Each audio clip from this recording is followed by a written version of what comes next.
अस्सलाम वालेकुम, मेरा नाम जाबिर है।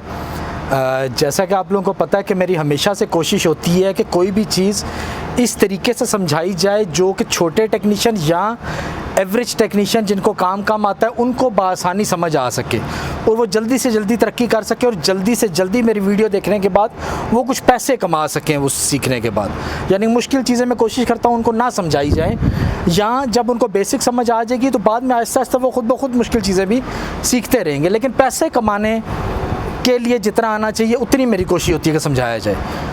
तो आज मैं आप लोगों के लिए पैकेज के बारे में लेके आया हूँ, सिर्फ बेसिक चीज़ें लेके आया हूँ। बेसिक मतलब जिनसे आप पैसे कमा सकें। तो सबसे पहले आप लोगों से रिक्वेस्ट है कि काइंडली जिन्होंने तक चैनल को सब्सक्राइब नहीं किया वो सब्सक्राइब कर दें और बेल आइकन को भी प्रेस कर दें और वीडियो को काइंडली पूरा देखिएगा। बहुत बहुत शुक्रिया। अच्छा, तो पैकेज यूनिट में सबसे पहले इसकी ये मेन होती है। पैकेज यूनिट आप ये समझ लें, ये आपका विंडो एसी है। जो आपका विंडो एसी होता है उसमें एवेपोरेटर भी अंदर होता है, कंडेंसर भी अंदर ही होता है, कंप्रेसर भी अंदर होता है, ब्लोअर मोटर भी होती है, सब कुछ एक ही बॉक्स के अंदर होता है। पैकेज यूनिट भी यही चीज़ है, इसमें सब कुछ यहाँ पे ही है। नीचे इसके सिर्फ ग्रिलें लगी हुई हैं जो कि हवा देती हैं। इसमें ये इसकी मेन केबल आ रही होती है जो कि मेन पावर सप्लाई इसकी यहाँ पे आपके यूनिट के पास ही कहीं होगी। जिस तरह इसकी अब ये यहाँ से वो गई है, वो आपके 5 पैनल लगे हुए हैं क्योंकि यहाँ पे छत के ऊपर 5 यूनिट हैं। तो ये वायर यहाँ से आके ये आपकी मेन पावर यहाँ पे, ये आपका इलेक्ट्रिकल का पैनल है। इसके बारे में मैं आपको अभी कुछ भी नहीं बताऊंगा। इसके बारे में पता होने के लिए आपको कॉन्टैक्टर्स के बारे में पता होना चाहिए, 3 फेज़ कॉन्टैक्टर्स और सिंगल फेज़ कॉन्टैक्टर्स के बारे में कि किस तरह काम करते हैं, इनके बारे में सब कुछ पता होना चाहिए। आपको टाइम डिले रिले के बारे में पता होना चाहिए। इसमें 24 वोल्ट भी आ रहे होते हैं। ट्रांसफार्मर का पता होना चाहिए। इसमें लो प्रेशर स्विच का पता होना चाहिए, हाई प्रेशर स्विचेस का पता होना चाहिए। तो मैं जल्दी एक वीडियो बनाऊंगा जिसमें इन सब चीज़ों के बारे में मैं आपको सेपरेट सिखाऊंगा। उसके बाद आपको ये सब आसानी समझ आ जाएगा। लेकिन अगर अभी एक नए टेक्नीशियन को मैं ये पूरी चीज़ समझा भी दूंगा तो उसको समझ में नहीं आएगा। जो चीज़ उसको समझ में आ सकती है वो मैं आपको बताता हूँ। ये इसका इलेक्ट्रिकल पैनल होता है, ये इसका कंप्रेसर होता है। डिपेंड करता है यूनिट के ऊपर, उसके अंदर एक कंप्रेसर है या 2 कंप्रेसर हैं। इसमें अभी ये 2 कंप्रेसर लगे हुए हैं। 2 कंप्रेसर हैं, दोनों के लिए अलग-अलग ये कंडेंसर के फ़ैन है। 1 फ़ैन 2 फ़ैन। इसके अब ये कंडेंसर है, ये इसका एक कंडेंसर है, दूसरा कंडेंसर इसका इस साइड पे है। ये 2 कंडेंसर हो गए। ये इसके अंदर इसके स्विच लगे हुए हैं। ये लो प्रेशर और हाई प्रेशर स्विच होते हैं। इसके बाद आप अगर इस साइड पे आएंगे तो इस साइड पे आप देखें इसके 2 पोर्शन है। एक ऊपर वाला पोर्शन है, यहाँ से आपकी हवा सप्लाई जो है, हवा ठंडी होके यहाँ से जाती है। ये आपका डक्ट लगा हुआ है आगे, ये आपका सप्लाई का डक्ट है। यहाँ से ठंडी हवा नीचे जाती है।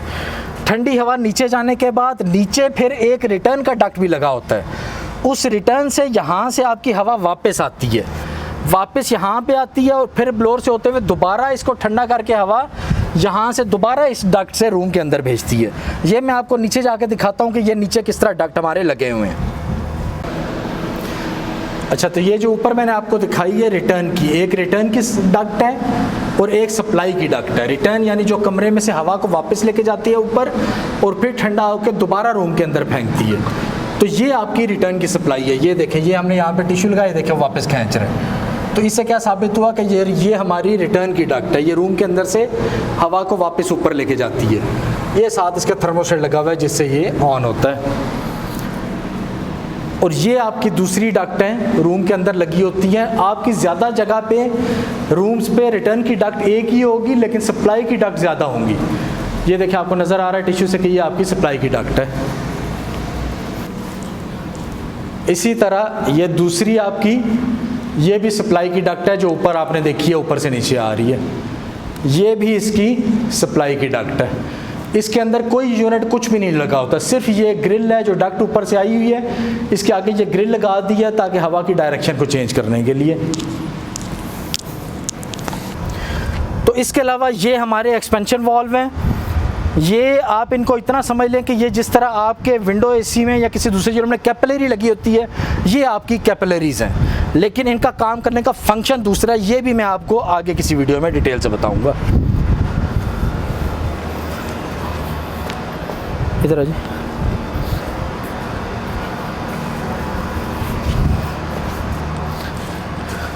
और ये इसकी दूसरी साइड पे, ये ऊपर मैंने आपको ब्लोअर दिखाया था, ये ब्लोअर है और ये इसकी ब्लोअर की मोटर है, ये इसके साथ ये बेल्ट लगी हुई है। आपको कोई ऐसा कस्टमर मिलता है जो आपको बोलता है कि हमारे जो एसी हैं, ये पैकेज यूनिट लगे हुए हैं, वो ठंडा कर रहे हैं लेकिन बहुत कम ठंडा कर रहे हैं, तो आप आके उसको चेक करें। तो उसके लिए क्या होगा कि जब आपको कस्टमर बोल रहा है कि ठंडा कर रहे हैं लेकिन कम कर रहे हैं, इट मीन्स कि उनका कंप्रेसर भी चल रहा है, उसमें फ्रियोन भी मौजूद है, वो फ्रियोन कम हो सकती है। अच्छा, दूसरा मसला क्या होगा कि आपके यूनिट गंदे हैं, आपने इनको सर्विस कहाँ से करना है? सबसे पहली चीज़, सर्विस करने के लिए आपने क्या करनी है, आपने यूनिट के पास आना है, यूनिट का चलाना है, उसकी फ्रियोन चेक करनी है। फ्रियोन इसकी पूरी है, R22 है तो उसका 68 प्रेशर होना चाहिए। सबसे पहले इसको फ्रियोन चेक करनी है। फ्रियोन चेक करने के बाद इसके ये जो कंडेंसर हैं, ये जो साइड पे, एक कंडेंसर इस साइड पे है, एक कंडेंसर इस साइड पे है, इन दोनों कंडेंसर्स को आपने अच्छी तरह धोना है। आप वाटर पर जो प्रेशर पंप होता है वो लेके उससे धोना है। उसके बाद आप इसका फ़िल्टर चेक करें, ये देखें, ये इसका फ़िल्टर है, ये इसका फ़िल्टर साफ़ होना चाहिए।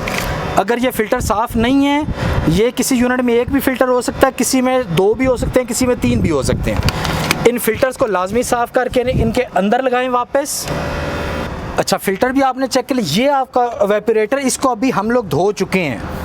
ये एवेपोरेटर सबसे ज़्यादा गंदा आपका होगा अगर आपका एसी ठंडा नहीं कर रहा। इस एवेपोरेटर को पूरा इसी जगह पे ही आपने अच्छी तरह धोना है, और इसकी ये ड्रेन वाली जगह है, इस जगह को भी अच्छी तरह साफ़ करना है। तो इस तरह इसको धोने से, कंडेंसर को धोने से, और फ़िल्टर को धोने से, और फ्रियोन चेक करना, ये सब चीज़ें करने से आपका जो यूनिट है वो सर्विस हो जाएगा। अभी एक और मेन चीज़ जो बाकी रह गई, ये सब करने के बाद भी आपको पता लगता है कि आपका एसी अभी भी ठंडा नहीं कर रहा। अब नेक्स्ट चीज़ आपने क्या चेक करनी है, आपने इसके डक्ट चेक करने हैं। कंफर्म है कि इनके अगर फ्रियोन भी पूरी है, उसकी रिटर्न भी आ रही है, यूनिट भी पूरा साफ़ है। अब बाकी चीज़ डक्ट रह जाते हैं। डक्ट, अब इस यूनिट में देखें, ये इसके डक्ट हैं, ये देखें, ये सब टूटे हुए हैं। यहाँ से पूरी इनकी एयर बाहर आ रही है। इसी तरह ये देखें, ये सुराख है, यहाँ से ये सुराख है, यहाँ पे ये देखें, यहाँ से पूरी इसकी एयर बाहर आ रही है, यहाँ पे इसके पीछे से इसकी एयर बाहर आ रही है। इसी तरह आप पूरे डक्ट्स को आप चेक करें, कहाँ कहाँ से आपकी एयर बाहर आ रही है। ये देखें, यहाँ से इसकी एयर बाहर आ रही है। इसी तरह ये देखें, यहाँ पे भी आपकी एयर यहाँ से सब बाहर आ रही है, यहाँ से भी सब एयर बाहर आ रही है। तो इन सब को आपने एयर टाइट करना है। कहीं से भी आपकी डक्ट में, यहाँ से ऊपर यूनिट से लेके नीचे रूम तक, कहीं से भी आपकी एयर बाहर निकल रही है तो आपने उसको एयर टाइट करना है। अब डक्ट को किस तरह रिपेयर करना है मैं आपको बताता हूँ। एक तो चीज़ ये होगी कि जो एयर उसकी अगर कहीं से भी निकलेगी तो वो वजह है आपके एसी के ना ठंडा होने की। एक और वजह है, आप ये डक्ट को देखें, ये इसके ऊपर इसकी इंसुलेशन लगी होती है, ये इंसुलेशन इसकी ख़राब हो गई है ऊपर से।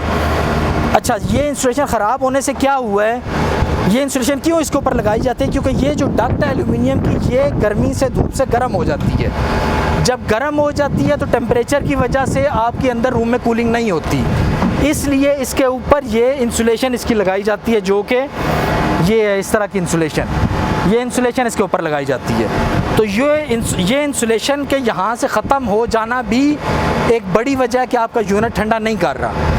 तो आपने अब डक्टिंग को रिपेयर करने के लिए 2 काम करने हैं। एक तो जितने भी इनके होल्स हैं, सुराख हैं साइडों पे, वो सब आपने बंद करने हैं। और दूसरी बात, जहाँ जहाँ पे ये इंसुलेशन नहीं है, वहाँ पे आपने इंसुलेशन लगानी है।